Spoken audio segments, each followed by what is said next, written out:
The musical is based on two films of the same name and, of course, The Legend of Anastasia. What makes this stage adaptation different from the previous incarnations?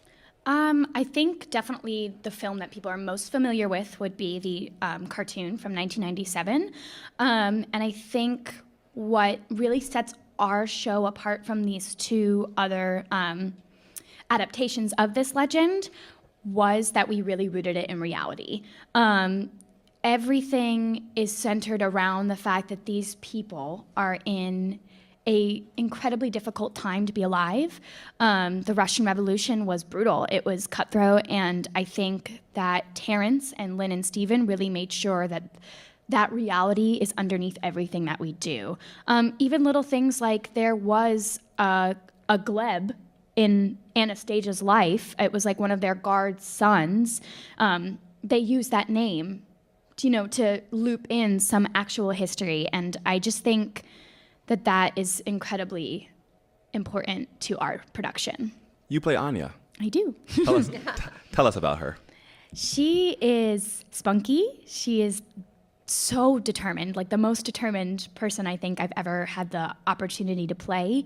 She is also overwhelmingly compassionate, and I think that is something I learned about her through our rehearsal process and fell in love with, because I do think that compassion is something we should all lead with. And so being able to demonstrate such compassion on stage, especially for audience members, it's a privilege and an honor. I think for Gleb, she represents possibly a sense of normalcy potentially in his life. From the moment he meets her, he is taken by her. He's entranced by just her demeanor, her toughness, and in the same sense as Dmitri, Gleb has had a very hard childhood, parents passing away, traumatic events, things like that, and he's so focused on the military and the regime right now. The moment he meets her, I think he thinks, wow, my life has a chance of being normal, because he's feeling things he had never felt for anyone before.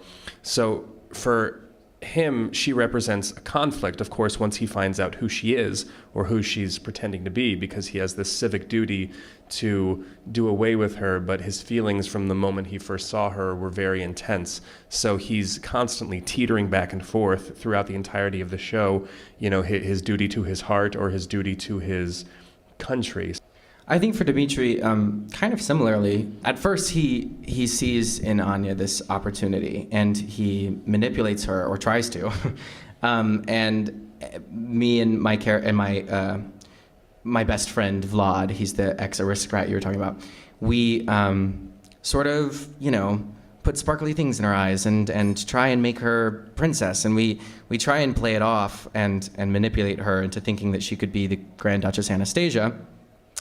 And then once we get to Paris, once we get out of Russia and Dimitri's achieved his goal, there's still another act of the show left.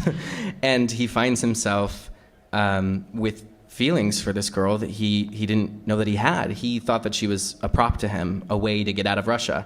And now he's really invested in her story.